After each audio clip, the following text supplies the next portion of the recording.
ई live study platform पर आप सभी का स्वागत है। इस वीडियो में डिस्कशन करेंगे इंडिया पोस्ट पेमेंट्स बैंक में रिक्रूटमेंट नोटिस जारी किया गया है। कौन कौन से क्षेत्र में किस तरह की वैकेंसीज निकली है और याद रखिएगा ये वैकेंसीज नियमित आधार पर भरी जाएगी। इसके साथ में जो हिमाचल प्रदेश में पिछले कल आपको बताया गया था वीडियो में कि ड्राइंग मास्टर की रिक्रूटमेंट प्रोसेस है, बैच वाइज भर्ती प्रक्रिया शुरू हो चुकी है, लेकिन उसी के साथ में जो पीईटी की रिक्रूटमेंट हिमाचल प्रदेश में होनी है उसके ऊपर भी एक बहुत बड़ा अपडेट आया है और हिमाचल प्रदेश में 45,000 युवाओं को स्किल ट्रेनिंग दी जाएगी। इसका औचित्य क्या है, इस तरह की बहुत ही महत्वपूर्ण जानकारी आपको इस वीडियो में मिलने वाली है। उससे पहले आपको अवगत करवा दें, इलास्टडी टीम के द्वारा कुछ नई किताबें लॉन्च कर दी गई है। हिमाचल प्रदेश में पहली बार फॉरेस्ट गार्ड की परीक्षा के लिए 10 मॉक टेस्ट कम जो ओल्ड क्वेश्चन पेपर है वो भी एक ही किताब में यहाँ पे संग्रहित किया गया। परीक्षा के अंतिम दिनों में मॉक टेस्ट आपकी सफलता को निर्धारित करते हैं। मॉक टेस्टों को एक बार जरूर ट्राई कीजिएगा। आप अपने नज़दीकी शॉपकीपर से भी कांटेक्ट कर सकते हैं। ये मॉक टेस्ट आपकी अंतिम दिनों की तैयारी को बहुत ही बेहतरीन तरीके से समायोजित कर सकती है, जिससे आपको आने वाले समय में जो फॉरेस्ट गार्ड की परीक्षा के लिए आपने भी अपने ग्राउंड में पसीना बहाया है उसके लिए आपके लिए एक बहुत सहायक सिद्ध साबित हो सकती है। 10 मॉक टेस्ट की एक प्रैक्टिस आप करके जाएंगे तो आपके दिमाग में एक विजन बन जाएगा। परीक्षा का स्तर किस तरह का है, किस तरह के वहाँ पे प्रश्न पूछे जाते हैं, सामान्य ज्ञान को क्या तवज्जो दी जाती है, history, economy, political science, mathematics, English, Hindi, और विशेष तौर पे इस किताब में भी आपको मिलेगा विशेष कवरेज किया गया है जो कि संबंधित रहेगा फॉरेस्ट्री, और विशेष तौर पे हिमाचल की फॉरेस्ट्री को भी इन मॉक टेस्टों में भी कवर अप किया गया है। नवीनतम किताबों की श्रेणी में टीजीटी मेडिकल टेट की किताब और टीजीटी नॉन मेडिकल की किताब। देखिए इन किताबों में आपको सिलेबस मिलेगा और उसके साथ में पिछले 9-10 वर्षों के ओल्ड क्वेश्चन पेपर भी यहाँ पे सॉल्व किए गए हैं। टेट आर्ट्स की भी बुक लॉन्च कर दी गई है, टीचर एलिजिबिलिटी टेस्ट की, और इसी के साथ में टीजीटी नॉन मेडिकल कमीशन की किताब है और टीजीटी आर्ट्स कमीशन की किताब भी लॉन्च कर दी गई है। हिमाचल प्रदेश में इलास्टडी टीम इंग्लिश मीडियम में एक ही किताब में हिमाचल प्रदेश और नेशनल जीके का भी एक बहुत ही बेहतरीन तरीके से किताब आप लोगों के लिए लेकर आई है। कुछ दिनों में किताब भी लॉन्च होने वाली है। अन्य महत्वपूर्ण किताबों के लिए आप विजिट कर सकते हैं इलास्टडी को.in वेबसाइट को।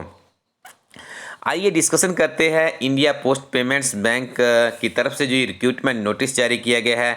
इसमें देखिए जो विशेष तौर पे जो वैकेंसीज यहाँ पे निकाली गई है, टेक्नोलॉजी डिपार्टमेंट में आप देख रहे होंगे यहाँ पे रेगुलर बेसिस पे वैकेंसीज निकाली गई है, जिसमें AGM enterprises, chief manager digital technology, chief manager IT project management, chief manager banking and payment solution, senior manager networking infrastructure administration, senior manager system database administration, manager digital technology. तो देखिए ये vacancies regular आधार पे भरी जाएगी। एक एक की vacancies in सभी जितनी आपको यहाँ पे नाम बताए उनसे संबंधित है।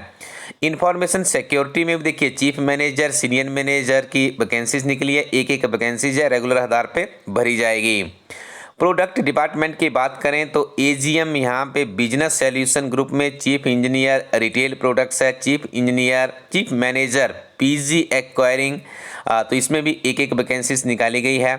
ऑपरेशन डिपार्टमेंट की बात करें तो GM operations, AGM operations, chief manager operations, senior manager operations, manager operation की भी एक एक वैकेंसी आपको देखने को मिलेगी।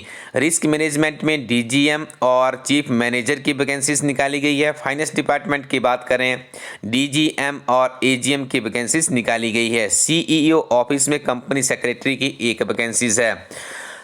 इसके अलावा यहाँ पे आप देख रहे होंगे, देखिए मैनेजर के लिए जो आयु सीमा है 23 से 35 वर्ष के बीच में है, सीनियर मैनेजर के लिए 25 से 35 है, चीफ मैनेजर के लिए 29 to 45 ईयर्स है, असिस्टेंट जनरल मैनेजर के लिए 32 से 45 वर्ष, डेप्टी मैनेजर जनरल मैनेजर के लिए 35 से 55 और जनरल मैनेजर के लिए 38 to 55 ईयर्स के बीच में आपकी आयु सीमा होनी चाहिए। सैलरीज भी यहाँ पे आप देख रहे होंगे काफ़ी लग्जरी सैलरी दी जाएगी। 9/10/2021 से आप आवेदन कर सकते हैं। 23/10/2021 इसके लिए अंतिम तिथि रहेगी।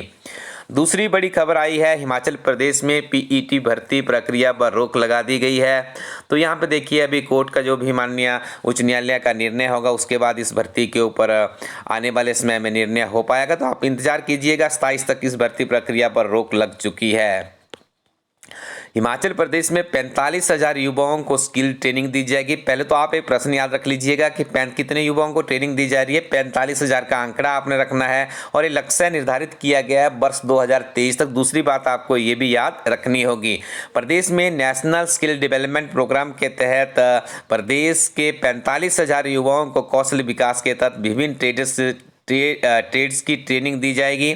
केंद्र सरकार की ओर से प्रदेश कौशल विकास निगम को इसके लिए $100 मिलियन दिए गए हैं। वहीं 20% हिस्सा हिमाचल प्रदेश को इसका खर्च करना होगा। साथ में याद रखिएगा, बहुत ही महत्वपूर्ण चीज़ आपको यहाँ पे बताने जा रहे हैं, कौशल विकास निगम ADB यानी एशियल डेवलपमेंट बैंक के सहयोग से चल रहा है।